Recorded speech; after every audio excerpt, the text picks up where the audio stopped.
ya les había contado, es sobre la pregunta como dispositivo pedagógico.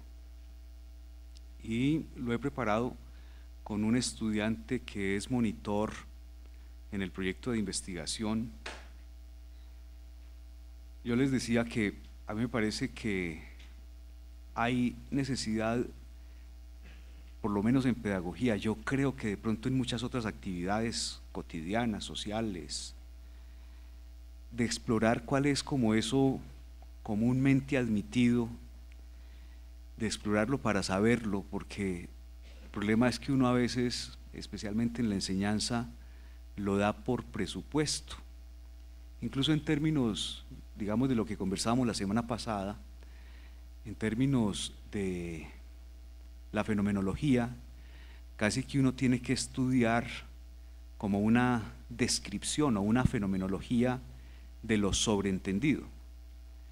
Parecería que uno, mientras está sobreentendiendo adecuada o pertinentemente lo que está en discusión en una escena, como que no tiene necesidad de argumentar, como que no tiene necesidad de pedirle a otro que argumente. Entonces, esta fenomenología del sobreentendido en realidad es a su vez como una descripción de los malos entendidos, para que a partir de ellos también empecemos a desplegar nosotros o los otros los procesos argumentativos. La pregunta tiene una propiedad, y es que hasta cierto punto en pedagogía se ha ido, por así decirlo, mitificando.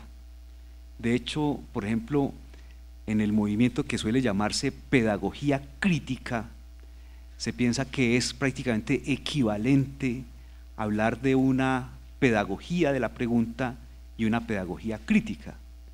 Pues yo sí creo que nosotros en América Latina tenemos ese gran fundador de la pedagogía crítica que fue Paulo Freire, pero obviamente pues ese movimiento incorpora a muchos estudiosos en el mundo que han hecho, digamos, causa propia las tesis de Freire, por ejemplo Maclaren, por ejemplo Michael Apple, por ejemplo Henri Giraud, etc. A mí me parece que siempre es bueno recordar eso, porque normalmente nosotros hablamos de todo lo que influencian sobre nosotros los intelectuales de otros lados, y nosotros tenemos un Freire que también, hombre, pues tiene un impacto por allá. Pero yo quisiera decirles pues que alrededor de esa posición como romántica sobre la pregunta, como que yo quiero pedirles que me acompañen en una discusión. Es que en el fondo yo creo que el asunto de la pregunta, como que nos viene en filosofía y en pedagogía, a mí me parece, pues yo no soy especialista en historia de nada, que nos viene muy especialmente por el de Magistro. Inclusive a mí me llamó mucho la atención siempre, por ejemplo desde el año 85, 80, cuando empezó esto que se llamó en Colombia el movimiento pedagógico.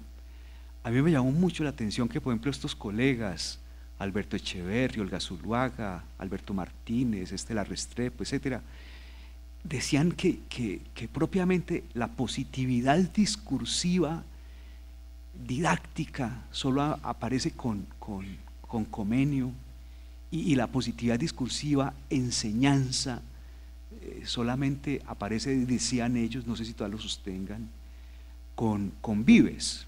Y yo creo que para los que tenemos una formación, por ejemplo en mi caso, pues con los franciscanos, en la escuela franciscana, a uno le queda muy difícil aceptar eso, ¿no? Digamos la conservadora, porque ustedes me ven como estoy. Bueno,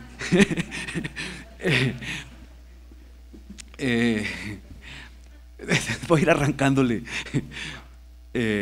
No, los frailes, pues los que tienen la San Buenaventura, los conventuales.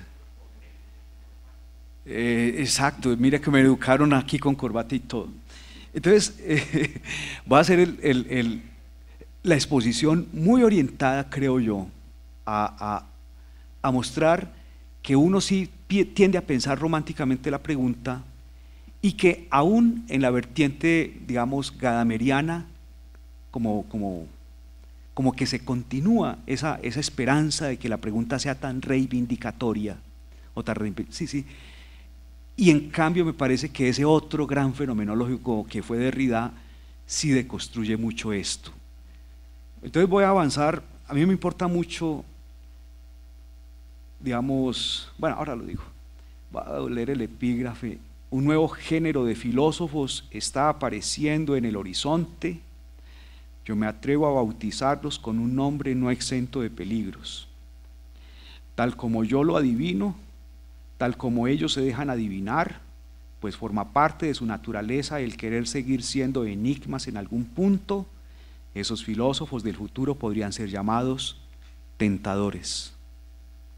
Este último nombre mismo es, en última instancia, solo una tentativa y, si se quiere, una tentación. Nietzsche. Este corto artículo forma parte de la investigación Argumentar, automatización de estructuras argumentativas en un modelo de epistemología experimental que financió la Pedagógica. El proyecto tuvo una estrategia didáctica en la cual los participantes, estudiantes y monitores, me sobró la palabra estudiantes después, desarrollaron procesos argumentativos a partir de preguntas planteadas o preguntas generadoras desde la formulación de los programas de los cursos de introducción a la filosofía y a la pedagogía y de metafísica en un entorno virtual. Ahí está el lugar por si de pronto se animan a verlo, ahí están las preguntas del semestre para este semestre también. Para la formulación de las preguntas se tuvo a la vista la concepción hermenéutica de la que se da cuenta más adelante. No obstante, la crítica al patriarcalismo condujo a un desplazamiento de la concepción a la concepción deconstructiva. Como se verá al final del artículo, este desplazamiento está más logrado en el orden del concepto que en la experiencia que realizamos. En sí, el principal objetivo del estudio ha sido mostrar cómo desde el interior de la filosofía se despliega una concepción didáctica que funda la pregunta como uno de sus dispositivos y simultáneamente una crítica de la misma, acaso por la ingenuidad romántica en que la entroniza el conjunto de la pedagogía crítica. Entonces, yo quiero aquí tal vez comentar una cosa que de pronto en una universidad como la de Antioquia y en otras universidades, es que yo creo que nosotros sí tenemos un problema en la pedagógica, que es el de haber recibido el nombre de universidad a ciencia y conciencias de que somos una escuela normal, ¿no? Realmente nosotros somos una facultad grande de pedagogía. Entonces, hombre, esto lleva a muchos problemas, por ejemplo, a que muchos colegas hayan pensado que nuestro problema es la enseñanza y a veces con desmedro incluso pues de las disciplinas. Incluso yo pues no controvertí mucho con ella porque uno siempre le respeta mucho a los que ya han hecho una carrera, pero hubo una profesora que se nos pensionó hace unos 3 o 5 años que le decía a los estudiantes: oiga, usted no vaya a pensar que usted es investigador en ciencias sociales, usted está aquí es para volverse profesor. Bueno, este es un asunto que me parece muy importante porque en el fondo en la pedagógica hay una controversia y es como propiamente dónde fundar la enseñanza. Algunos piensan que en la didáctica. A mí me parece que los que tenemos una formación, por ejemplo en filosofía, pensamos que para enseñar filosofía es necesario estudiarla, necesario basar la enseñanza propiamente en el conocimiento de la filosofía, así sea el puchito o el pedacito que uno alcanza a estudiar. Pero yo creo que eso de una vez toma una posición en el ambiente de la pedagógica, que es la de afirmar que tenemos que desarrollar didácticas específicas. En el caso de la filosofía, que la filosofía requiere una didáctica específica. Y que por eso es tan interesante uno volver sobre los clásicos de la filosofía, precisamente para ver cómo se ha pensado el problema de la enseñanza. Introducción. El uso de la pregunta es uno de los dispositivos más antiguos en los pueblos de enseñanza de pensamiento, de la investigación, de la enseñanza misma y del aprendizaje. Sócrates empleaba la mayéutica como procedimiento básico y esencial para estimular la actividad reflexiva del hombre y para orientarlo en la búsqueda personal de la verdad. Mediante el interrogatorio, los interlocutores eran conducidos a distinguir el error y las verdades parciales. La verdad surgía como el fruto del descubrimiento y la conquista personal. Conversar, preguntar, responder son actividades cotidianas en los distintos ambientes donde se despliega la vida.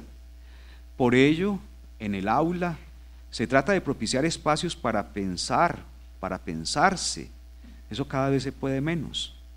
Para interrogar, para interrogarse, con nuevos grupos tan grandes que ahora le toca a los profesores, y comunicarse a través del diálogo. La pregunta como dispositivo pedagógico implica formular buenas y pertinentes inquietudes, bien sea porque provengan del asombro o porque conduzcan a él. Lograr que las preguntas que se formulan sean buenas y pertinentes no es una tarea fácil, puesto que en muchos casos ellas son imposturas, simulaciones, fingimientos, engaños, formalismo. Desde luego, solo ante el asombro o en dirección de él es que se puede llegar a hacer preguntas que en diferentes situaciones y con objetivos distintos despliegan el sentido auténtico de la indagación. Son preguntas que comprometen tanto lo sabido como la búsqueda de saber, al tiempo que renuevan el sentido del diálogo, sea científico o pedagógico. No basta un solo interrogante para llegar a la comprensión de lo que es interpelado, ni de quién o quiénes interrogan. Para ello es preciso hacer un ejercicio de diferentes preguntas. Aprender a construir preguntas en un ambiente colectivo es la búsqueda del encuentro de experiencias para hacer viable la comprensión de lo que sucede y le sucede a quienes están presentes en una situación dialógica, por ejemplo, en el salón de clase.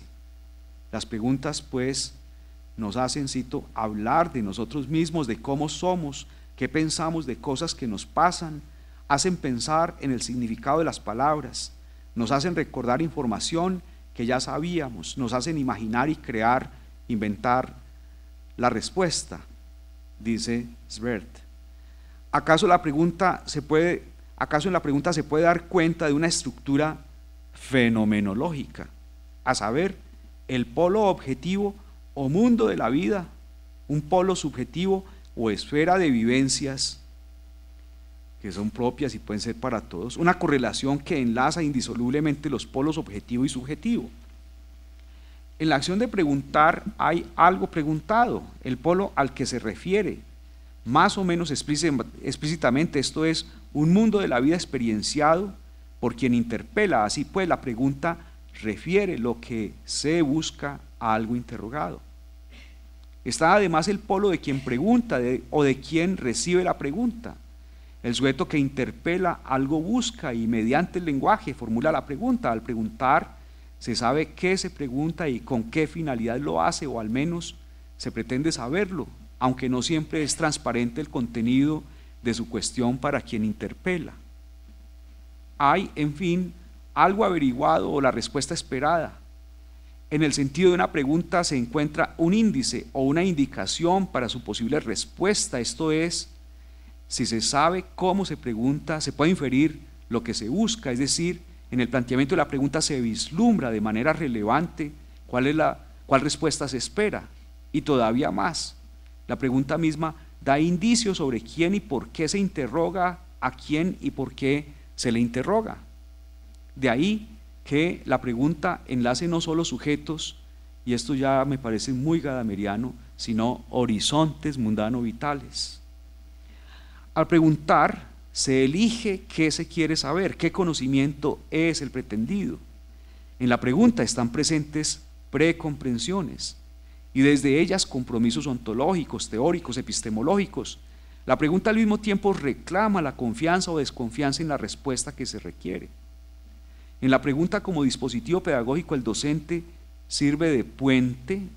De pronto, yo coincido al expresarme así, o al expresarnos nosotros así, con esa idea que dio motivo para el libro de Rafael Flores Ochoa, que él llamó originalmente Pedagogía y Verdad, siguiendo mucho incluso el título del libro de Gadamer. Él después reeditó o ha reeditado muchas veces el libro, De pronto es el libro colombiano más impreso en filosofía de la educación en los últimos 30 años. Quizás pueda llegar por a las 15 ediciones. Originalmente fue publicado acá y después apareció pues bajo la prensa de Macro Gil. Ahí me parece que Rafael sobre todo sostiene la idea de que el profesor es especialmente un mediador, dice, entre el horizonte del aprendiz, su mundo, y el horizonte del saber. A mí me parece que esa idea es muy interesante porque me parece que trata pues propiamente de dar como un reconocimiento a que el que llega trae un mundo vivido, ¿no? Bueno, esa idea de puente de todas maneras también puesta desde el pontífice, en fin, no sé. Por ejemplo, entre el significado de los textos dados a leer y el mundo de la vida de los alumnos. A mí personalmente, yo soy muy inculto en pedagogía, a mí me dieron un doctorado sobre pedagogía o en educación, pero infortunadamente pues yo no conozco bien nada de eso. Sin embargo, en ese nivel de escaso documentación que yo he hecho sobre los pedagogos clásicos, tal vez el que más me ha interesado es este señor Celestino Freinet, porque a mí me parece muy interesante cómo su propuesta pedagógica es como una suerte de búsqueda sistemática del enlace entre el mundo de la vida social, cultural, político y el mundo de la vida de los estudiantes. O sea, yo no lo explico acá, no lo retrotraigo completo porque ya me he referido mucho a eso en otros lugares, pero es un poco la idea que yo vuelvo acá pues a retomar. Pero más generalmente entre el horizonte del saber y el horizonte vital que enfrenta la comunidad de diálogo, sea de investigación o de aprendizaje. Esto permite desplegar un horizonte compartido del lenguaje. Este, en efecto, es un primer paso hacia el diálogo directo de los alumnos entre sí, con el docente, con el texto que leen y sobre el cual preguntan. Como búsqueda, el diálogo se orienta al acuerdo, bien sea sobre lo interpelado con respecto a un texto, bien sea con respecto al mundo de la vida referido. En fin, bien sea, y ojalá sea, acerca del sentido. Aquí es donde me parece a mí que empieza a constituirse, por así decirlo, una tipificación de lo tópico. Todo preguntar implica un proceso que involucra la interpretación, sea de una situación, sea de un texto. Este proceso es vivido por los interlocutores, por cada uno de ellos en primera persona. En la escena del aula, el proceso interpretativo de los alumnos no es sustituido por la acción mediadora del docente. Antes bien, esa acción mediadora solo llega a tener validez en cuanto contribuye al logro de un pensamiento autónomo y crítico. Yo no sé, pero hay esa frase que planteó pues Adorno, ¿no? Que dice, pues Adorno fue muy crítico con los pedagogos, que no hay nada más difícil que callar a un profesor, ¿no? Y yo me imagino cómo sería, y yo creo que se puede experimentar, y creo que lo hemos experimentado muchas veces, que es también cuando uno como profesor desarrolla sobre todo la disciplina de la escucha atenta, ¿no? Por ejemplo, cuando un estudiante trae una relatoría a un seminario, es verdaderamente maravilloso poderse uno sorprender de las cosas que ve un estudiante, por ejemplo, en un texto. Por ejemplo, los caminos de conexiones, de reflexión que trae el estudiante. O sea, me parece que sí puede tener razón Adorno, pero me parece que también, digamos, habría que pensar muy fuertemente, yo diría, un desplazamiento de la enseñanza al aprendizaje. Un poco la frase que aparece en las meditaciones del Quijote de Ortega y Gasset: quien nos quiera enseñar algo que no nos lo diga, que con un gesto con una mirada, con un desplazamiento ideal de esa mirada, nos conduzca a los pies de una nueva verdad. Es como yo creo, como poder pensar en ese cambio me parece muy, muy importante. Y eso me parece que obliga a ver cómo uno, pues sí, también como profesor, pues es que a uno le toca ejercer de profesor, profesar. Pero también me parece muy interesante si uno es capaz de generar las condiciones, sobre todo diseñar, yo diría diseñar el ambiente para que los estudiantes formulen sus propias preguntas. En la escena del aula, el proceso interpretativo de los alumnos no es sustituido por la acción mediadora, antes bien, esta solo llega a tener validez en cuanto contribuye al logro de un pensamiento autónomo y crítico. Asumir la actividad docente dentro de la pregunta como dispositivo pedagógico supone desarrollar herramientas, o lo que mencioné ahora, que me parece más exacto, diseñar ambientes de aprendizaje para que los estudiantes adquieran y desplieguen en los procesos pedagógicos sus propias preguntas. Tales herramientas permiten delimitar el objeto de interés y asegurar su seguimiento, que me parece que es en el fondo como digamos la indicación del de magistro, que cada quien vaya descubriendo esas preguntas y haciéndolas como vivir y realizando posibles respuestas frente a ellas. Como se insinuó, el uso de las preguntas con fines docentes es de larga data. Se pueden rastrear sus orígenes en métodos usados por Sócrates, en especial la mayéutica, y continuar con una larga tradición evidenciada en los libros de texto y manuales de enseñanza. Por ejemplo, la Quaestio en tantos de los medievales. De otra parte, se vislumbra que lo más importante y necesario en todo ello es que en la práctica cotidiana maestros y educandos aprendan a valorar el uso de la pregunta en las relaciones interpersonales, conducentes al y del diálogo, y que lleguen a considerarla como fuente de conocimiento tanto en la vida corriente como en el aula escolar. Esta es una de las funciones más importantes que debe, me faltó un verbito ahí, tener y tiene que abordar la pedagogía liberadora y humanista del siglo XXI. Entonces nos vamos a referir ahora a esto de la pedagogía crítica, especialmente en Freire, como a la dimensión psicopedagógica que yo les digo se ha entronizado muy románticamente para ser pensada en este ambiente. Un ejemplo es preciso tener en cuenta la educación liberadora de Freire. Esta se nutre de la pregunta como desafío constante a la creatividad y al riesgo del descubrimiento. En muchos sentidos, se puede afirmar que la educación liberadora es la pedagogía de la pregunta. Bueno, así lo indica en varios lugares Freire. Y su método es el diálogo. La curiosidad del estudiante en todos los casos tiene que conmover y quizá remover la certeza del profesor. Por esto, al limitar la curiosidad del alumno, el profesor autoritario limita también su propia curiosidad, pues la pregunta que hace el alumno le brinda al profesor un ángulo distinto desde el cual a éste le será posible profundizar en una reflexión crítica. De pronto, refiriéndose a mí mismo, mi profesor, ya se los he mencionado, Daniel, decía que hasta la pregunta más idiota que haga un estudiante le da a uno como profesor qué pensar. Y por mucho que parezca como extraviar el curso de la conversación, eso a su vez como que lo hace a uno tener un chequeo o un control crítico de cómo uno de pronto está dando por supuesto cosas que habría que explicitar y que habría que hacer más sistematizadas o más tematizadas. Sin embargo, la preocupación por la pregunta alrededor de ella no puede quedar tan solo en el nivel del interrogar por sí o en sí mismo. Importa sobre todo unir siempre que sea posible la pregunta y la respuesta a las acciones que han sido practicadas o a las acciones que pueden llegar a ser ejecutadas o rechazadas.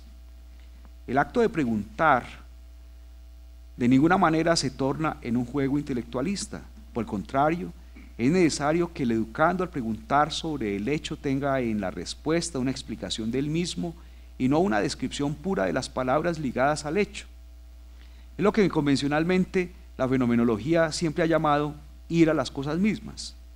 No se trata, por tanto, de ver solo el sentido o el significado de las palabras, se trata de auscultar las vivencias que llevan a los sujetos a interpelar y con ello de abrir los horizontes de comprensión entre los miembros de la comunidad dialogante. Cito: es necesario desarrollar una pedagogía de la pregunta, siempre estamos escuchando una pedagogía de la respuesta. Los profesores contestan a preguntas que los alumnos no han hecho. Me parece muy bueno eso, que casi me parece que es lo que hace tan aburrido ir a clase, que uno llega a que alguien conteste preguntas que a uno no le importan, no han pasado por su vida. Exactamente, un monólogo ahí. La educación en general es una educación de respuestas en lugar de ser una educación de preguntas. Una educación de preguntas es la única creativa y apta para estimular la capacidad de asombrarse, de responder a su asombro y resolver sus verdaderos problemas esenciales, existenciales y del propio conocimiento. El camino más trillado es justamente la pedagogía de la respuesta, porque en ella no se arriesga nada. Con la pregunta nace también la curiosidad y con ella se incentiva la creatividad. De hecho, se puede llamar educación tradicional, según esa perspectiva de Freire, a la que castra la curiosidad, la que estrecha la imaginación e hipertrofia los sentidos mediante la mera comunicación o transmisión de respuestas. Históricamente en educación se ha tenido el predominio de una pedagogía de la respuesta o tradicional sobre una pedagogía de la pregunta o una pedagogía crítica. En aquella, los modelos de aprendizaje se apoyan en meros contenidos previamente elaborados que deben ser transmitidos por el profesor. De ahí que sea indispensable en la escuela contemporánea establecer la pregunta como método pedagógico. A mí personalmente me parece que eso que les he dicho, el desarrollar la actitud de la escucha con los estudiantes, pues obviamente es un poco penoso para uno, pero de todas maneras enseñar es penoso. Yo creo que esa distinción que hace la señora Arendt entre labor y trabajo en la condición humana es muy interesante, porque en el fondo me parece la labor siempre es el cuidado de la reproducción, mientras el trabajo es el de la producción. Entonces yo creo que gran parte de lo que pasa en la actividad de uno como profesor es que se desgasta la vida en la labor. Por eso me parece tan interesante que inclusive, por ejemplo, en el ambiente en que uno se ha educado, se usa la expresión, por ejemplo, labores escolares. Y las labores escolares, ustedes saben que el pedazo penoso de las labores escolares es que le toca a uno de profesor después revisarlas. Bueno, eso es otro tema que se tiene que estudiar independiente, que es el de la fenomenología de la tarea, porque está muy claro pues en la investigación que lo peor de una tarea es que no se revise. O sea, mientras la tarea es concebida como el dispositivo didáctico más barato para incrementar el rendimiento escolar de los aprendices, resulta que si uno de profesor pone tareas y no las revisa, en vez de ser un factor de aprendizaje, se convierte en un factor de desmotivación. Y ustedes habrán tenido que hacer eso, devolver a los trabajos, a los estudiantes esas pilas de trabajo solamente con la calificación. Y uno pasa por ahí, pues como suele decirse, uno pasa por ahí por donde pasa la suegra, uno no se puede detener. Por ejemplo, si uno pone una tareita de que cada estudiante, un grupo de 35, se escriba 3 páginas, entonces eso ya se le volvió un volumen de 100 y pucho, semanal o quincenal. Entonces ahí hay un problema que me parece que hay que enfrentar muy seriamente con la labor escolar y ver cómo también en ese campo se puede dar el paso de labor a lo que también se llama tareas escolares, a trabajo escolar. ¿Cómo lograr? Eso es más bien fácil en el doctorado. En el doctorado uno en un seminario espera que la relatoría de un participante sea muy profesional, pero eso no es tan fácil en pregrado. Sin embargo, creo que si se desarrolla esa actividad de escucha, o por ejemplo, yo los invito allá a esa dirección del foro, ahí los estudiantes van escribiendo. Yo les he formulado una pregunta en el foro y siempre hay una bibliografía para que usándola la respondan, pero con ese truco que me enseñaron, que no escriban más de 600 palabras. 600 palabras. Ese truco me pareció muy bueno. 600 palabras tiene, por ejemplo, un artículo en la página editorial de cualquier periódico, El Siglo, El Espectador, el New York Times, etc. Y a mí me parece que para limitar lo penoso de la tarea, también hay que acudir a otro pedagogo, a este señor Lev Vygotsky, bueno, psicólogo también, ¿no? En ese tema que llamó zona de desarrollo próximo, que eso yo creo que es hasta bíblico. Cuando dos o más se reúnan en mi nombre, yo me haré presente entre vosotros. Creo que más o menos dice un texto así, ¿no? Yo creo que también en la clase hay que decirle a la labor escolar, cuando dos o más de vosotros se reúnan a trabajar, ahí aparece más comprensión que si están trabajando solitos. Entonces es muy bueno pasar de 600 palabras por 35 a 600 palabras, por ejemplo, por 10. Eso minimiza la tarea y hace serio que uno pueda también ver ellos cómo trabajan, ¿no? Bueno, ya esto que va a plantear acá es menos pedagógico de pronto. Voy a hablar de la tradición hermenéutica, muy basado este pedacito en ese gran fenomenólogo que fue Gadamer. A mí me enseñó Daniel, yo no sé si bien o mal, que en el fondo, según él, la hermenéutica es una fenomenología de la pregunta. De pronto yo me guío demasiado por esa intuición en estas páginas. La tradición hermenéutica ha legado una meditación sobre la pregunta.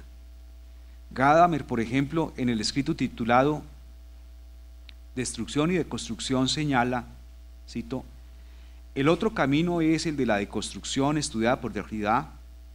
No se trata aquí de rescatar el sentido desaparecido en la viveza de la conversación. Según el deconstructivismo, se pregunta por el sentido del ser y se mantiene así un sentido interrogativo que no admite respuesta razonable. En la dirección indicada se trata de poner la pregunta el sentido interrogativo, se trata de poner la pregunta por la vivencia originaria en donde se da, por así decirlo, el valor de ser a partir de la experiencia, de la vivencia, antes de toda sedimentación. A mí me parece que de verdad la fenomenología fue muy, muy renovada por el pensamiento de Derrida. O sea, yo no leo a Derrida como deconstructivista o creador de una nueva teoría, sino que lo leo especialmente como fenomenólogo. A mí me parece muy interesante eso de Derrida, no de tratar de ver el origen para ver cómo hoy se hace presente entre nosotros lo que fue intencionado, cómo eso que alguien en el pasado intencionó se convierte en presente viviente por su realización histórica hasta nosotros, sino de cómo muestra Derrida esa vuelta al origen es un poco para utilizar esas que llamó palabras terapéuticas Nietzsche, de que si las cosas son así, pudieran ser de otra manera, y si en definitiva son así, para nada nos importa. Nietzsche pensaba que eso fueron indicaciones terapéuticas de Epicuro. Para Gadamer, el giro hermenéutico ayuda a evidenciar las relaciones y las diferencias entre hermenéutica y deconstrucción precisamente por el papel que juega la pregunta en una y otra dirección filosóficas. Mientras en la primera, en la hermenéutica, se trata de rehacer el camino de la tradición y de lograr su apropiación crítica, en la deconstrucción se trata de volver a la experiencia originaria anterior a a toda sedimentación para ver de qué una otra manera se puede preguntar. ¿Acaso sea como en la indicación heideggeriana? ¿Acaso sea de que de lo que se trata es de pensar lo impensado? Este último enfoque es el que Derrida pone en cuestión al criticar la estructura hermenéutica para entender la pregunta. Gadamer a su turno se distancia de ese camino. Para el autor de Verdad y Método, cito, la comprensión comienza allí donde algo nos interpela. Esta es la condición hermenéutica suprema. Ahora sabemos cuál es su exigencia: poner en suspenso por completo los propios prejuicios. Sin embargo, la suspensión de todo juicio y, a fortiori, la de todo prejuicio, tiene la estructura lógica de la pregunta. La esencia de la pregunta es el abrir y mantener abiertas posibilidades. Cuando un prejuicio se hace cuestionable, en base a lo que nos dice otro o un texto, esto no quiere decir que se lo deje simplemente de lado y que el otro o lo otro venga a sustituirlo inmediatamente en su validez. Aquí, como se observa, hay conexidad o inseparabilidad entre preguntar y comprender. Es decir, hay una dialéctica entre los dos polos, el preguntar y el comprender. Por lo demás, la pregunta abre horizontes para la comprensión.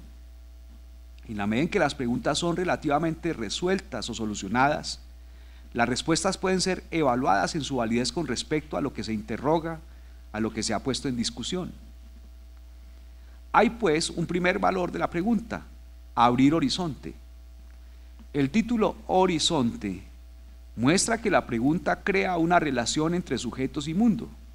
Fenomenológicamente, horizonte indica lo común a la experiencia de diversos sujetos, mientras perspectiva refiere la experiencia individual de cada quien.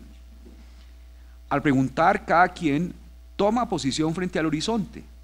Cada pregunta abre un horizonte, es decir, en cada pregunta hay un quién que interpela, pero la cuestión formulada desde la perspectiva de un sujeto descubre o abre mundo. Preguntar es el arte de pensar.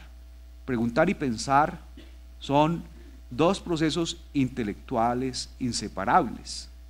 A mí me parece que eso es también lo que dice el de Magistro, me parece. En primer término, porque quien pregunta formaliza la búsqueda reflexiva del conocimiento, y en segundo término, porque en el preguntar, quien piensa tiene conciencia de estar cuestionando por el mundo, por la experiencia desde sí mismo. Tal sujeto, de este modo, al plantearse preguntas, abre horizontes de posibles respuestas. Es a partir de este enlace entre preguntar-responder que se produce conocimiento.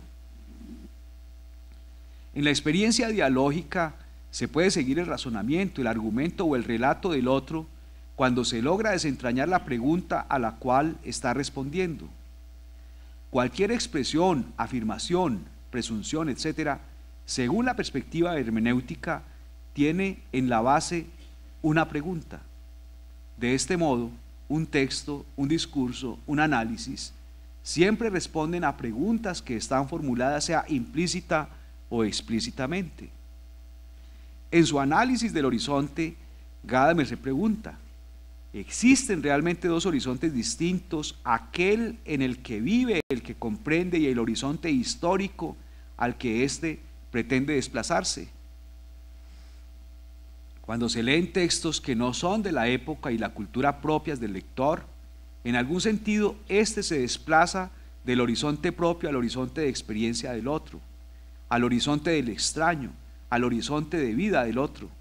Así, en la medida en que el lector procura ponerse en el punto de vista del otro, realiza un desplazamiento desde su propio punto de vista o su perspectiva hacia el horizonte común.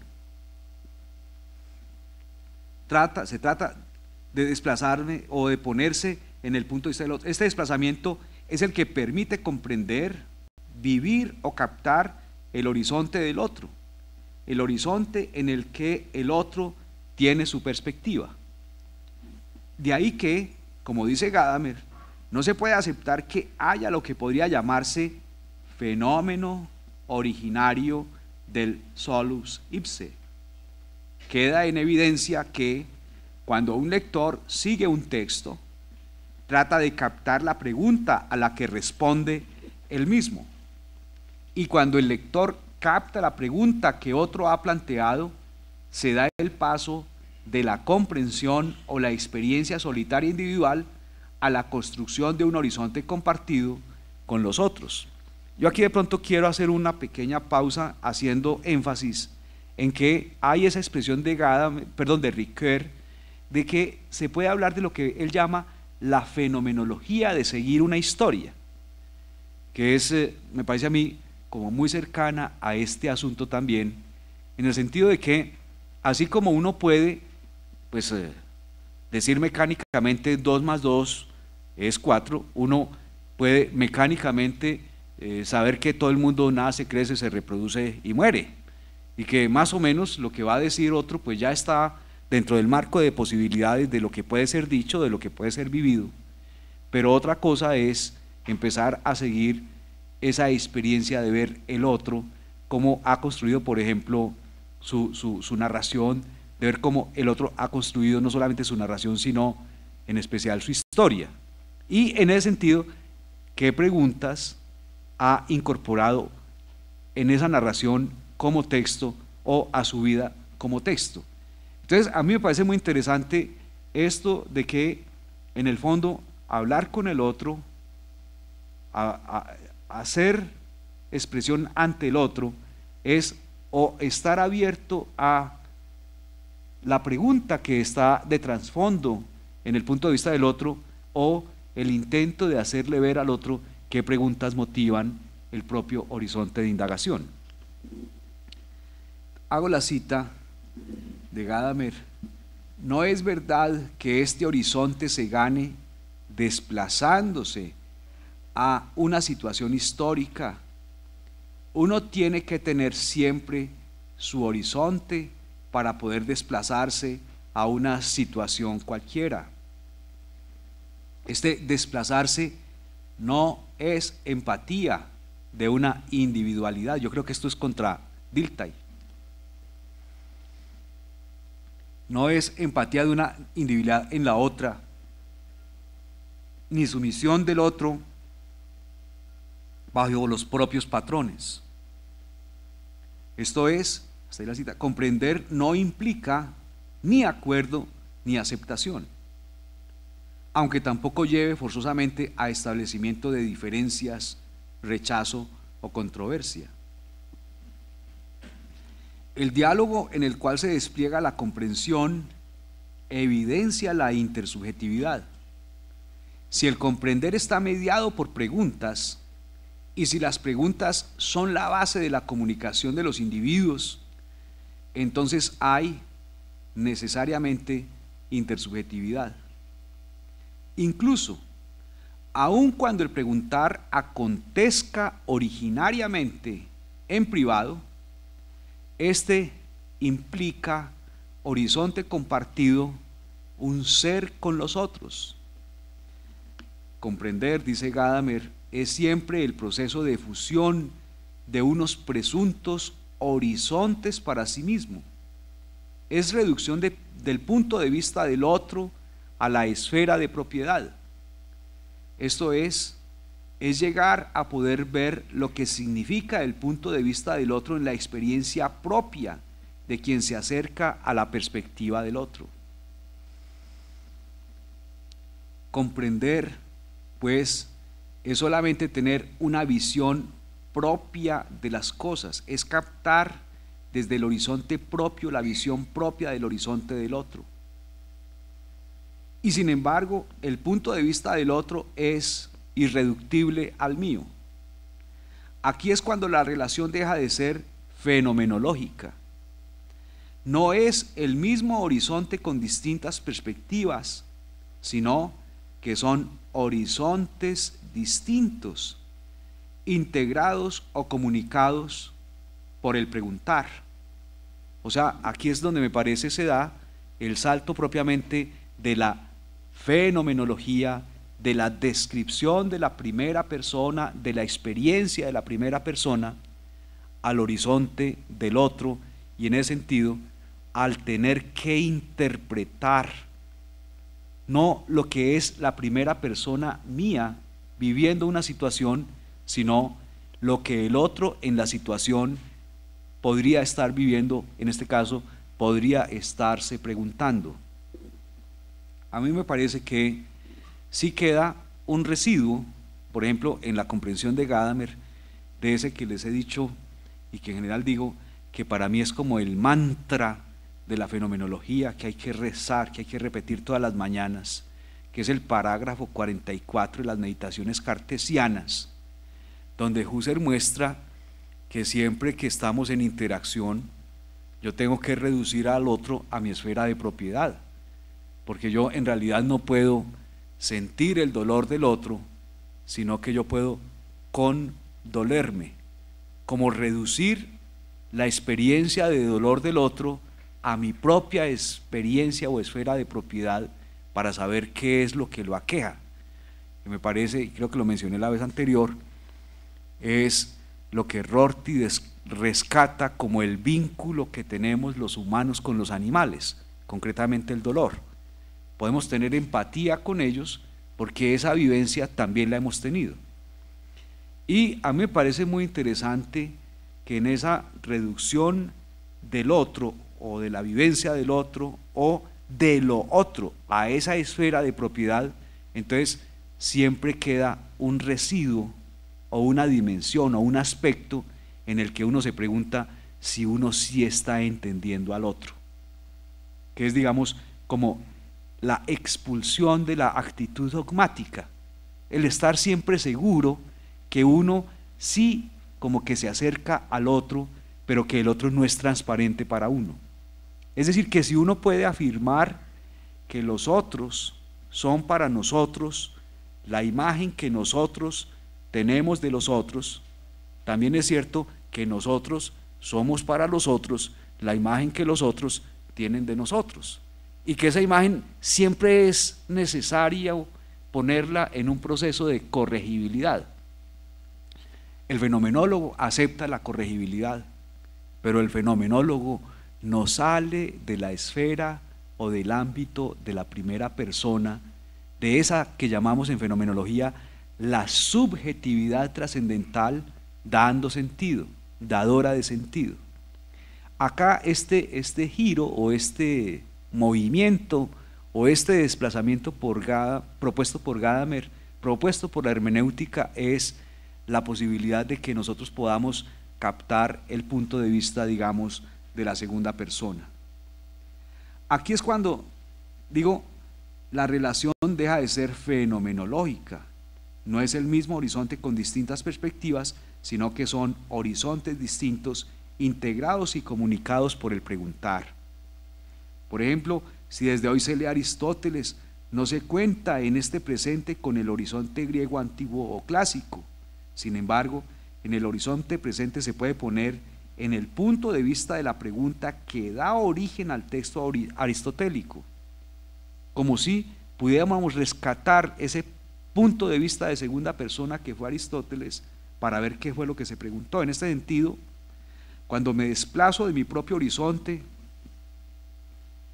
de vida, de mi propio horizonte al horizonte de vida que tienen otros al pensar y al realizar sus textos, captando la pregunta que ha sido motivadora para ellos, en ese momento hay, piensa la hermenéutica, piensa Gadamer, fusión de horizontes y auténtica comprensión. Estas son indicaciones preliminares del sentido del preguntar y de la pregunta como dispositivo que rige las relaciones sociales.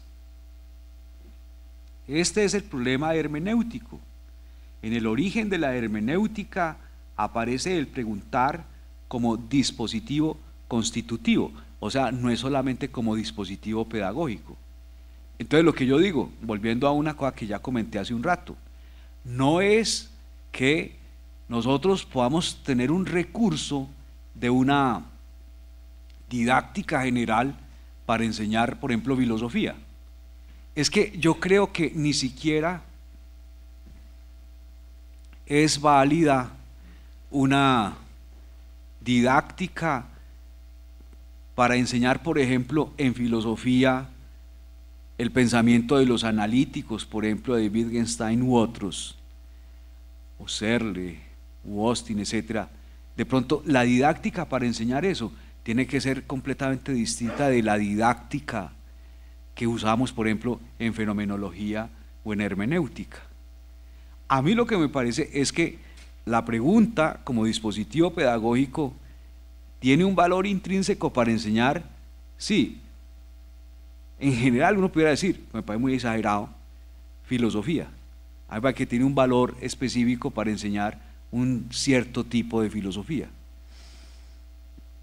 Y por eso me parece que sí, la pregunta es un dispositivo pedagógico, pero también me parece que el preguntar es un dispositivo constitutivo del propio pensar hermenéutico y no sé si también fenomenológico. La pregunta en la dirección señalada tuvo origen en el pensamiento platónico y está asociada con el problema del lenguaje en cuanto hilo conductor del giro ontológico de la hermenéutica, en el cual se evidencia la primacía hermenéutica de la pregunta en cuanto modelo dialéctico de intercambio de razones, de puntos de vista, tal como lo enseñara Platón. En la dialéctica platónica se asume el preguntar como activador tanto del diálogo como del pensamiento, de la comprensión y del despliegue de la conciencia ética. Que a mí me parece esto es extremadamente importante, casi yo lo relacionaría con ese otro hermeneuta que fue Heidegger, claro, de otra manera hermeneuta, pero yo lo relacionaría con ese análisis de Heidegger en qué es metafísica, cuando señala que las preguntas de la metafísica tienen la propiedad de que involucran o incluyen al que pregunta. O sea, me parece a mí muy importante que en el preguntar, prácticamente uno sí puede acercarse al preguntar al punto de vista de la segunda persona, a lo que la otra persona vivenció o vivencia. Pero a mí lo que me parece es que eso tiene consecuencias muy directas en uno. O sea, uno se está preguntando, repitámoslo, en primera persona, qué es lo que se pregunta el otro. Y eso ya está, por así decirlo, comprometiendo nuestro propio ser, también en muchos sentidos con el ser del otro, porque en algún sentido uno está también intentando cuidar el punto de vista del otro, y en eso hay, por así llamarlo, una experiencia ética de cuidado. Podríamos decirlo a lo Heidegger, de cuidado del ser del otro, de cuidado del ser de la comprensión del otro, de cuidado de la comprensión del otro como ser en el mundo, como ser del mundo. Eso a mí me parece que es lo que hace, digamos, que la pregunta implique, sí, un intento, como dije, de hallarse con la segunda persona, pero no abandone la primera persona del que está preguntando. Para Gadamer, la conciencia hermenéutica establece que en toda experiencia está presupuesta la estructura de la pregunta. No se hacen experiencias sin la actividad de preguntar, dice. Así entonces, las circunstancias cotidianas, mundanovitales, solo se comprenden cuando se interroga sobre lo que pasa en la cotidianidad misma. Es el preguntar el que permite el tránsito de la comprensión pre-predicativa a la predicativa. Esto es, de la precomprensión a la comprensión, que a mí me parece, como tal vez señalaba muy rápidamente la otra ocasión, que es donde se sitúa la crítica que desde el 18 y 19 ya le hacía Heidegger a Husserl. La crítica es de que en efecto tiene razón Husserl, pensaba Heidegger, al afirmar que todo nuestro comprender del mundo, en el mundo, está basado en las vivencias propias. Pero le dice Heidegger a Husserl, solo que esas vivencias solo las captamos en cuanto interpretadas. O sea, en último término, también lo que se está señalando aquí, en cuanto se da el tránsito de la predicación a la predicación, en cuanto podemos hacer como quien dice un tejido, un texto en el que podemos explicitar qué nos estamos preguntando de y en el mundo y cómo elaboramos una comprensión sobre ese mundo. Es el interrogar el que despliega la comprensión, sea que la pregunta aluda a sí mismo, a su circunstancia, al mundo vital con su materialidad y su historicidad, o al ser con los otros en la sociedad, en la cultura. La pregunta tiene pues carácter de apertura. Piensa Gadamer, esa apertura es la que conecta con el mundo. Ahora bien, si se vuelve la atención sobre la docta ignorancia socrática, se hace visible cómo ésta descubre la verdadera superioridad de la pregunta en la negatividad extrema de la aporía. En su formulación más popular, la docta ignorancia reza: solo sé que nada sé. Pero ¿qué está implicado en esta sentencia? Que por lo pronto quien la formula sabe más que el que pretende que sabe. Desde luego, la tarea socrática radicó en más de un caso en desmontar la presunción de saber de los sofistas, Gorgias por ejemplo, y siempre lo hizo por medio de la pregunta y la contrapregunta. Según este modelo, incluso el sabio y lo sabido se muestran insuficientes si vuelve y se interpela, si se buscan unos fundamentos más radicales, unas consecuencias o unas explicaciones más abarcantes. O sea, a mí me parece muy interesante porque en el fondo, yo diría, se sienta una doctrina por cansancio. Uno empieza a decir, como les contaba de un colega, que le plantea a uno, bueno hombre, ¿y qué pensar sobre la primacía del tiempo sobre el espacio en fenomenología? Entonces él responde, no, pues que Husserl dijo que el tiempo es primero, que el espacio sobreviene. Yo creo que si se pregunta y se responde de esa manera, como acabo de decir, es por cansancio, es por no querer volver a poner en movimiento el preguntar. Cuando, por ejemplo, está esa observación de Habermas de que la comprensión es un móvil que persistentemente se traba y que hay que desentrabar, que el diálogo en el fondo es el desentrabamiento de ese móvil que persistentemente se traba. A mí me parece que lo que está también implicado, y se sabe pues de los muchos diálogos entre Habermas y Gadamer, es que en el diálogo hay que volver a dejar que aparezcan nuevas preguntas.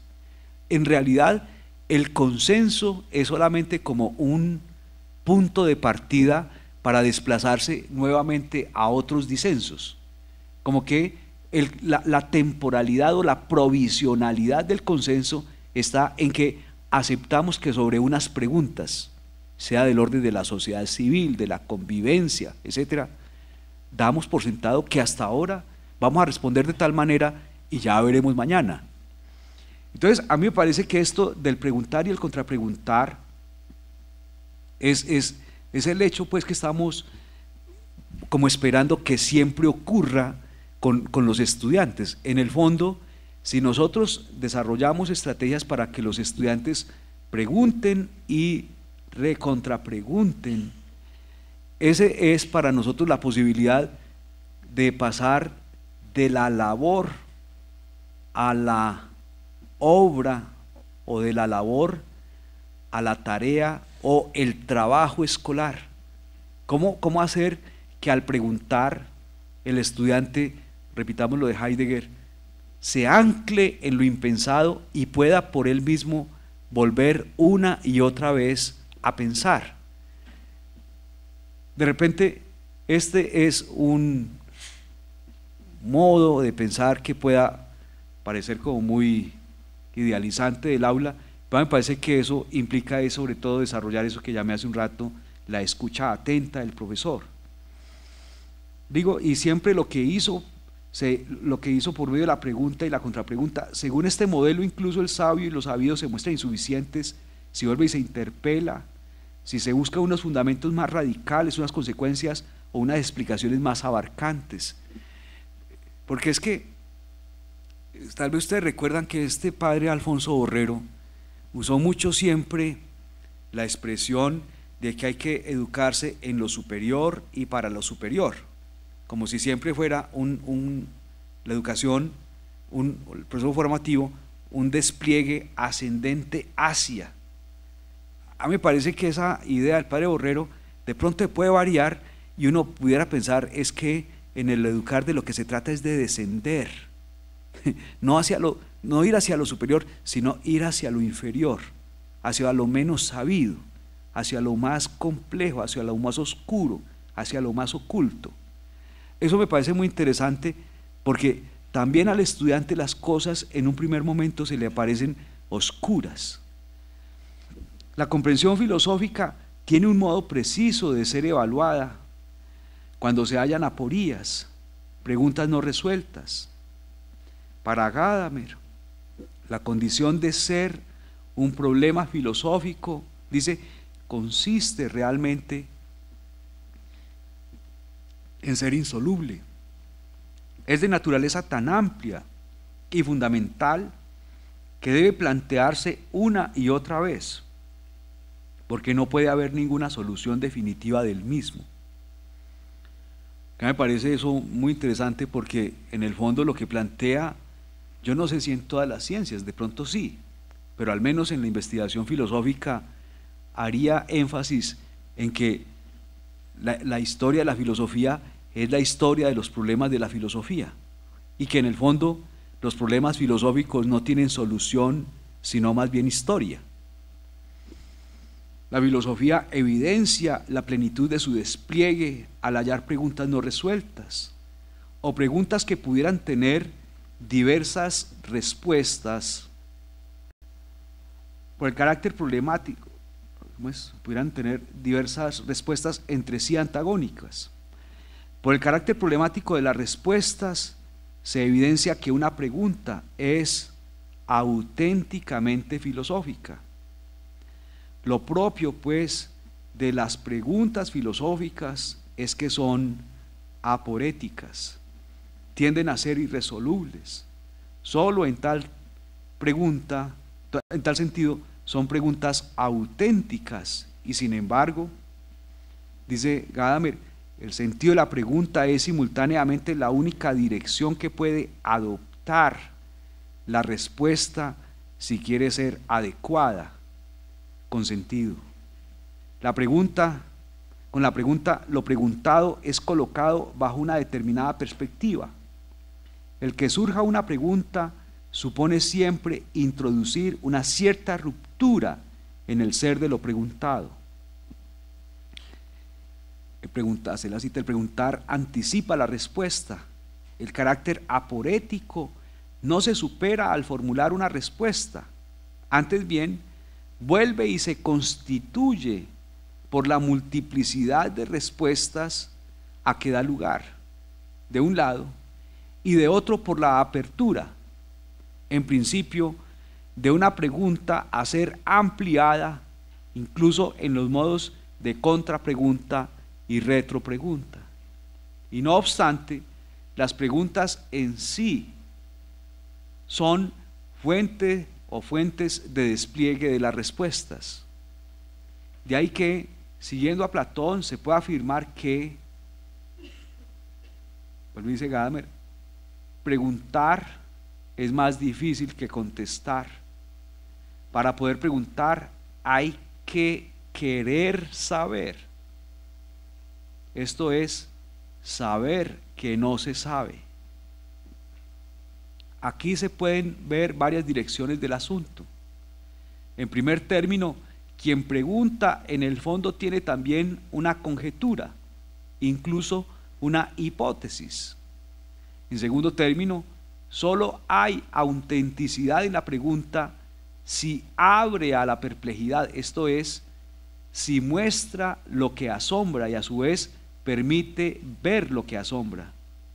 O sea, no solamente como que lo indica globalmente, sino que va haciendo matices, va haciendo desgloses hasta que se haga más perceptible lo que se está tomando como algo que asombra. Desde la época clásica, el arte de preguntar se ha llamado dialéctica, porque es el arte de llevar una auténtica conversación.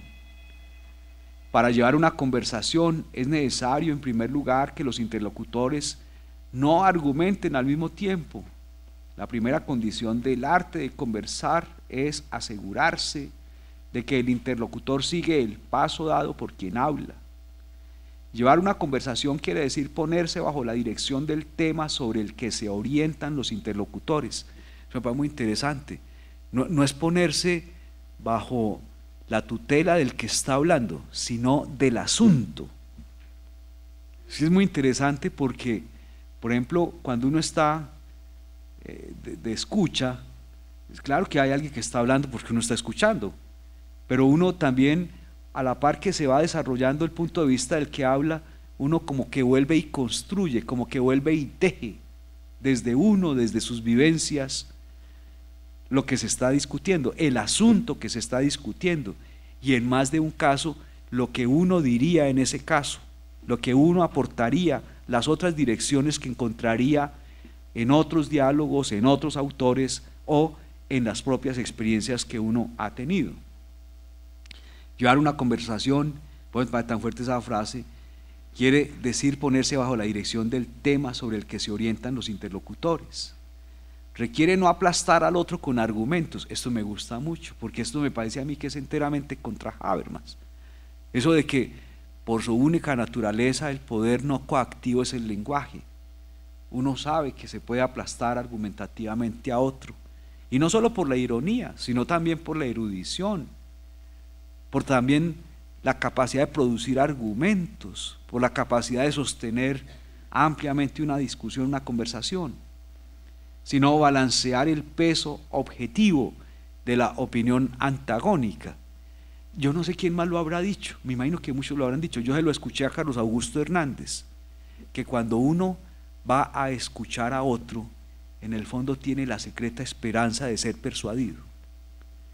Eso me parece muy interesante. Eso debe haber mucho clásico que lo dijo, pero a mí me parece muy interesante porque eso para mí es la idea de balancear el peso objetivo de la opinión antagónica. En el fondo, cuando uno oye un argumento extraño, totalmente ajeno a la manera como uno piensa, en el fondo uno como que tiene un goce al preguntarse, ¿qué tal que las cosas sean como está diciendo este? ¿Qué tal que sean así?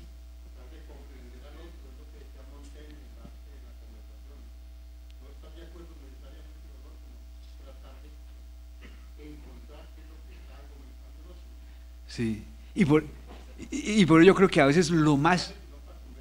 Sí, sí, sí, exactamente. Sí, ¿qué es decir?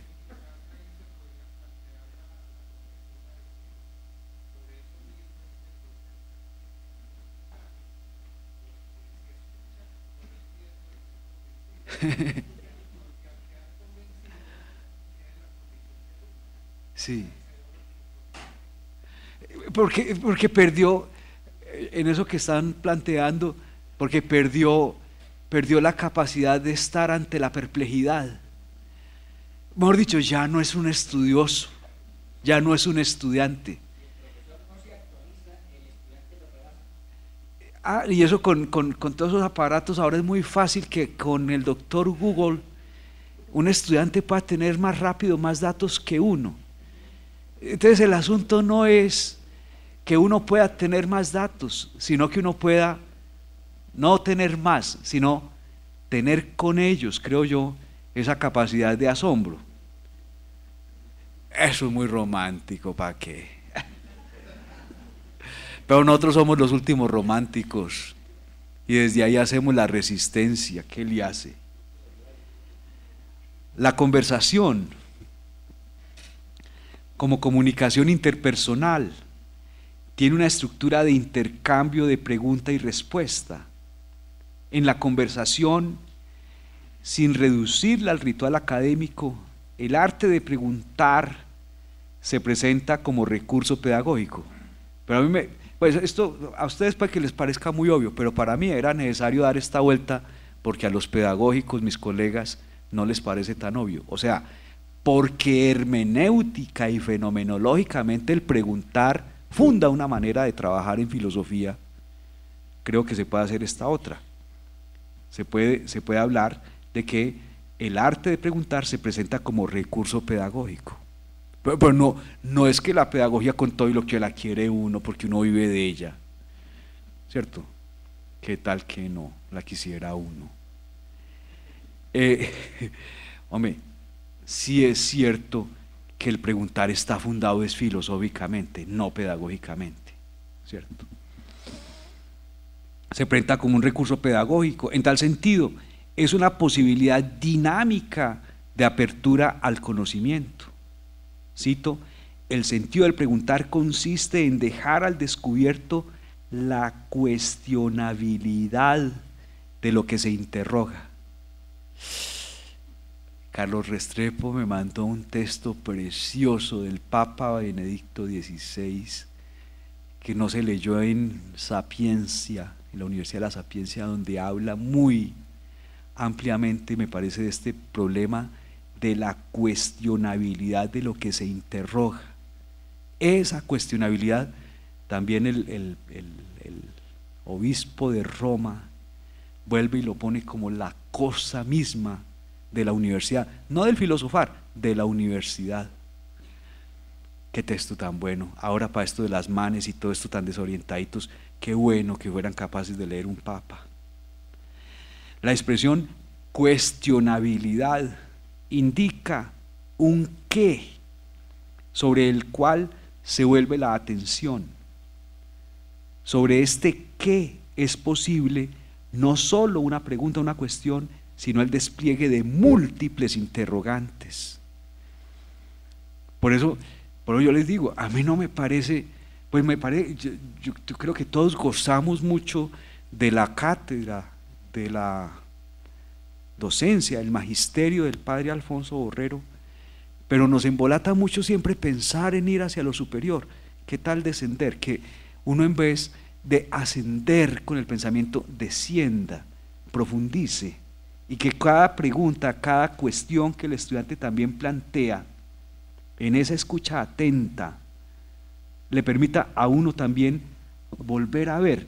A mí me gusta mucho porque en fenomenología, ustedes saben que yo soy muy hincha de eso, Husserl piensa que la investigación es siempre como un despejar superficies.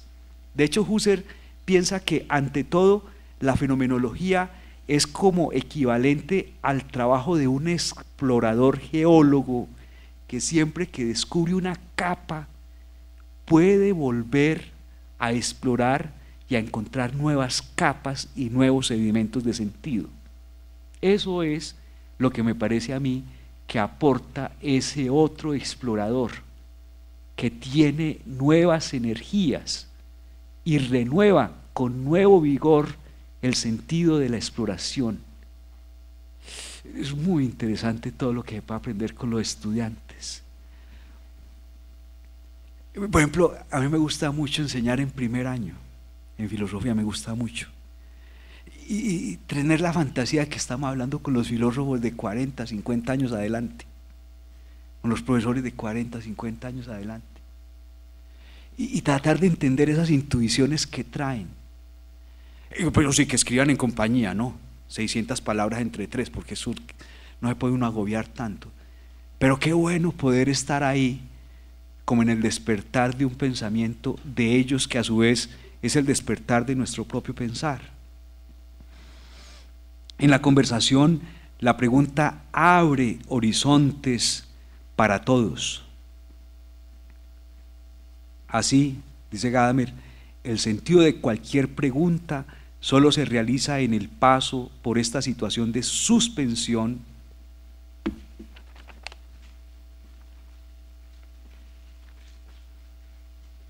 en la que se convierte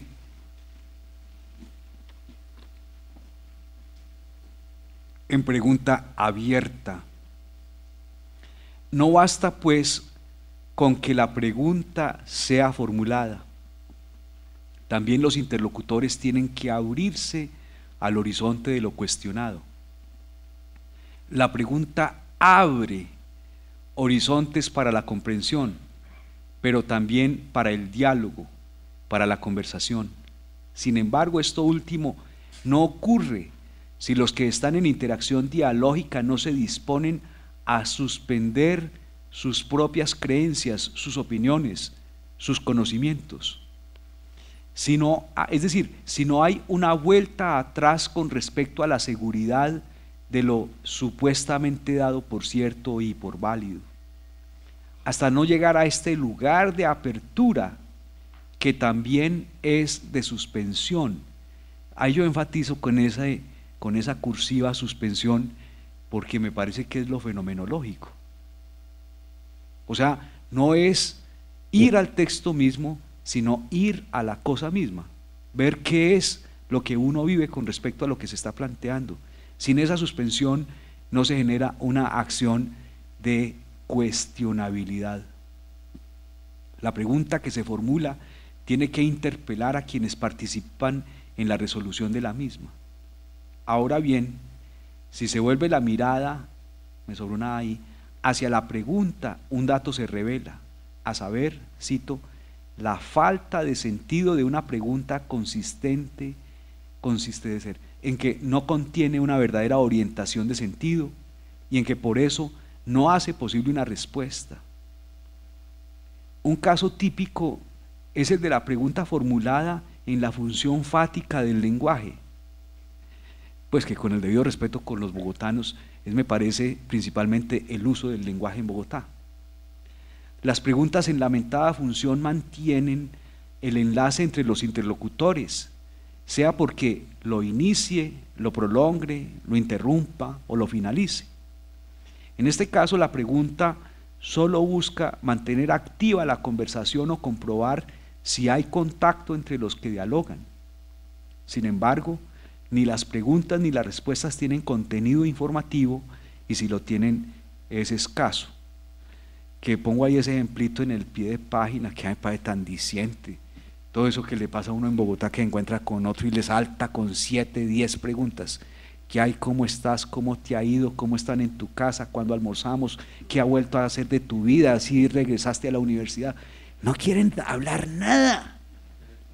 No quieren saber nada de uno. ¿Y qué más? No, hombre. Eso es lo que Heidegger, me parece, sanciona tanto con la expresión habladuría.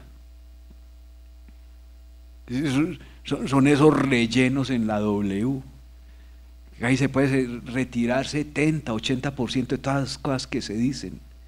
Esa discusión ayer sobre el director del equipo de béisbol en Miami, una función fática espantosa. Y yo creo que vuelve y reitera eso de Heidegger. Si no suspendemos la habladuría, no saldremos del mundo de la inautenticidad. Y yo creo que uno como profesor también es un tramitador en más de una ocasión de la inautenticidad.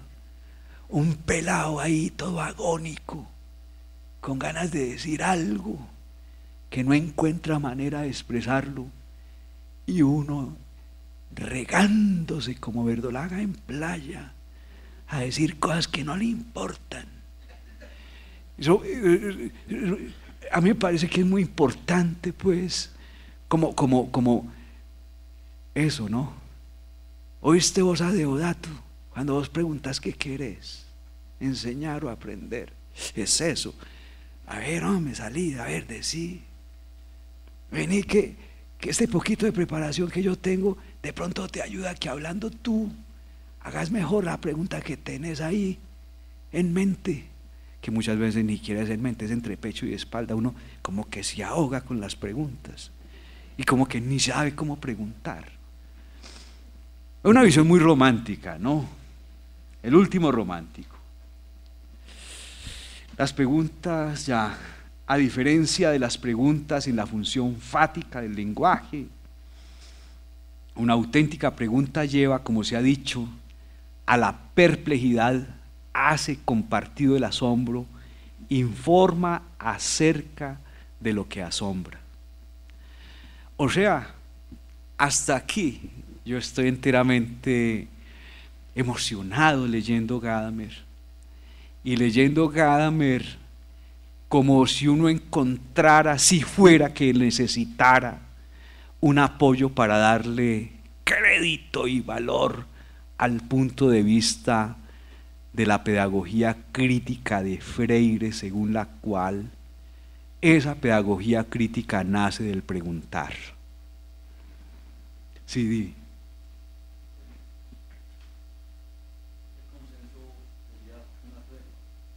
Sí, que me parece muy bonita la metáfora, situar sin sitiar.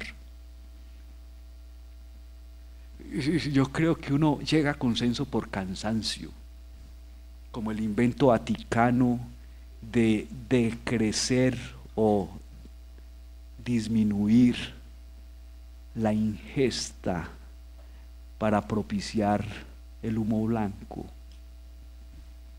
Así, por cansancio, agónicos de hambre, terminamos diciendo como Sócrates, según las versiones de Platón, y de este tema seguimos hablando después. Que a mí me parece muy bella esa manera de terminar el diálogo, siempre, porque es que no es que lo supiéramos bien, es que hasta ahí fuimos capaces de averiguar. Eso es muy bueno. Y yo no creo que sea diferente en las ciencias duras, porque si no, no habría revoluciones científicas, porque si no, no habría cambios de paradigma, ¿cierto? Entonces uno piensa que esto es defecto de la filosofía. No, hombre, los positivistas también se cansan, ¿cierto? Se acaba la platica. ¿Cuándo entrega uno el informe? Pues cuando ya el financiador no da más tiempo, ¿cierto? Ahí no más. Y eso le pasa al científico social, le pasa al filósofo, le pasa al de las ciencias duras. Entonces, yo creo que ahí es el punto de vista romántico. Con qué pesar. Yo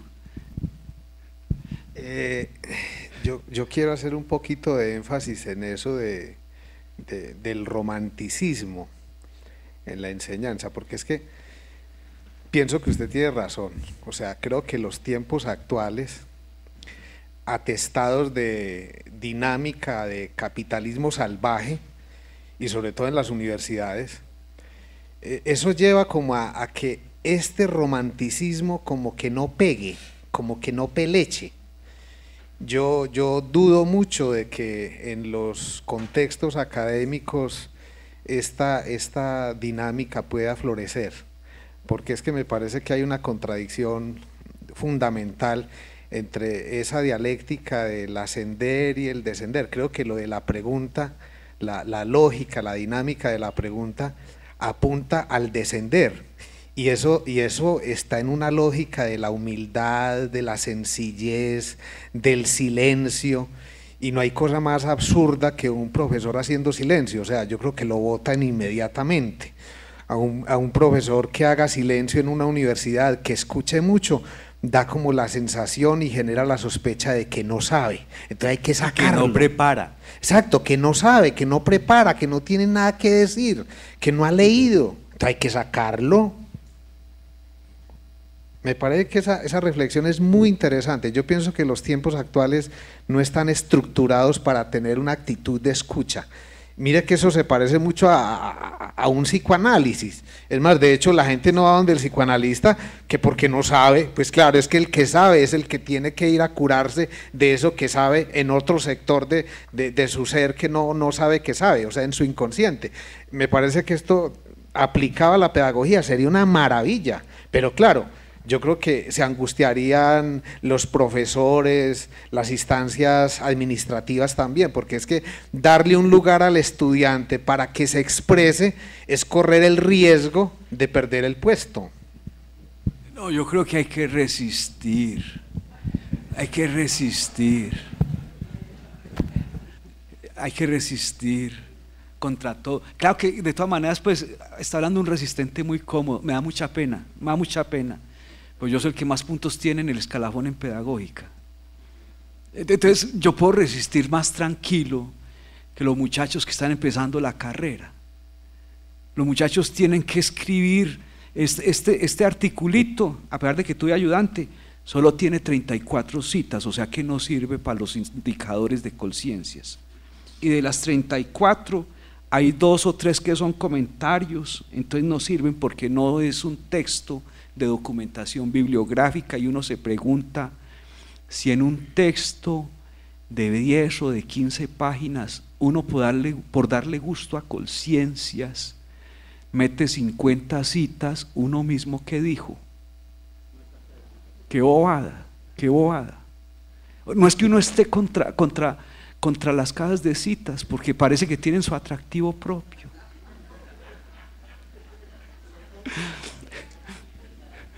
Pero sí queda uno, digamos, en la reflexión que tú planteas, prácticamente obligado a ver el panorama real de la enseñanza.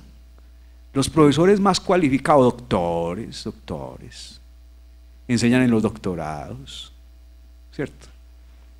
Y los estudiantes, los jóvenes, los profesores más inhábiles, menos formados, tienen toda la responsabilidad de ir a las seccionales, a trabajar en el pregrado.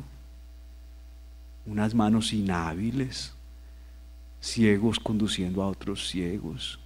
Y entonces hay que mantener los doctores en el doctorado, porque si no, no hay productividad para conciencia, si no se financian los proyectos. O sea, preguntar, a mí me parece, aunque ahorita nos tenemos que devolver contra la pregunta, ¿cierto? Pero preguntar es resistir. Ahora, como lo canta muy bien la canción de Pedro Guerra, todo lo que hay que hacer es consumir y consumir. Alguna vez, si tú pudieras, me gustaría invitarte a pasear y consumir y consumir, consumir y consumir, y consumir y consumir. Eso también es la universidad. Hoy no es una agencia de saber, sino una agencia de consumo. Una agencia que agencia solamente el consumo. Entonces, a mí me parece que por nosotros, pues, tenemos que volver a hacer las preguntas, porque a mí me parece muy interesante un debate que tuvimos la semana pasada, que alguien preguntaba, pues que la universidad está muy alejada de la sociedad. Yo no creo eso. Los que llegan ahí a la clase son muchachos más arrancados que manga y chaleco. No, momentico. No le ponga eso tanta sociología. No, esa gente, por lo menos allá en Bogotá, los que van a la pública, especialmente a la pedagógica, son muchachos que lavan carros en el horario en que no están en clase, que empacan en los carullas, que están atendiendo peladitos, pues, o sirviendo, pues, como cuidanderos de niños y a veces de perros. De pronto hay cierta analogía entre eso. Bueno,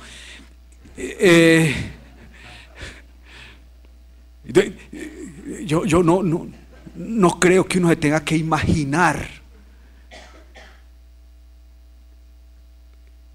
con quienes estamos haciendo la tarea, por lo menos en la pública. A mí me parece que sí, eso ahí nos clasificaron en un grupito en A.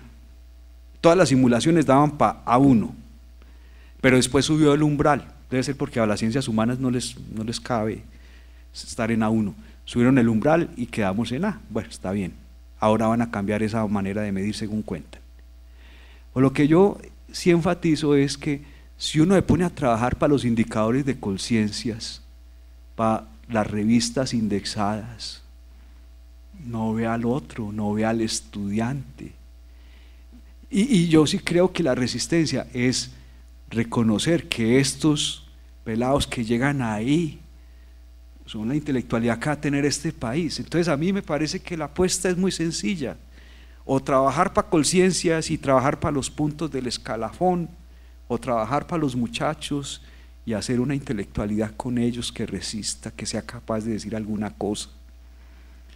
Y hay que hablar mal de esas bobadas de conciencias, porque son unos burócratas que van a durar menos que nosotros. De aquí a 4 años hay otro equipo de burocracia, y a mí me faltan mínimo 15 años en la carrera. Me faltan más o menos 4 grupos de burócratas distintos. De manera que yo me voy a dar el gusto de trabajar con los estudiantes, ¿cierto? Con los presocráticos de un pensamiento por venir, y no lo va a trabajar a los indicadores de conciencias. Pero es que los profesores son muy estudiosos. A mí me gusta mucho tener colegas. Me contaron, yo tengo un doctorado, hice un postdoctorado y me dieron 80 puntos una vez en la vida por hacer postdoctorado. Pues resulta que si me hago una especialización me dan 20 puntos de por vida, me matriculo mañana. O sea, yo creo que sí hay que pensar mucho la resistencia. Y con estos muertos que ha tenido la pedagógica, hablando de la pregunta, uno me pregunta, oiga, ¿qué pensar pues que estos muchachos manipulando explosivos se mataron allá en el barrio de Suba? ¿Qué pensar de eso? ¿Cierto? ¿Qué hace la pedagogía y qué hace la pedagógica ante eso? Pues yo afortunadamente he sido candidato a la rectoría y no he ganado. Entonces yo puedo seguir pensando lo que me parezca. Y ahora, si fuera capaz, haría un papelito tratando de delimitar o de preguntarme la diferencia, por lo menos entre 3 conceptos: subversión, resistencia y rebeldía. Yo creo que sin muchachos rebeldes no hay manera de hacer pensamiento. Sin muchachos y profesores que al amparo del Estado de Derecho pensemos y ejecutemos la resistencia dentro del establecimiento buscando transformarlo, no hay manera de que tengamos una academia y un proyecto de universidad. Y el lado de la subversión es muy complejo. Por ejemplo, un colega me decía ayer, no, es que lo primero que tiene que hacer alguien que se va a la lucha armada es tener buen entrenamiento para manipular explosivos. Ese es un punto de vista ético consigo mismo y con los demás. En el decálogo del que se va eso, la primera tendría que ser no volarse a sí mismo ni volar a la familia. Pero yo me siento muy sinceramente desorientado en la pedagógica con lo que pasa. Ustedes saben que también pasó pues con los jóvenes de Tunja, ¿no? Y en esa desorientación, como he dicho ya varias veces hoy, yo prefiero apostar por la resistencia, por ahora, apostar por la resistencia. Yo creo que hagamos pausa.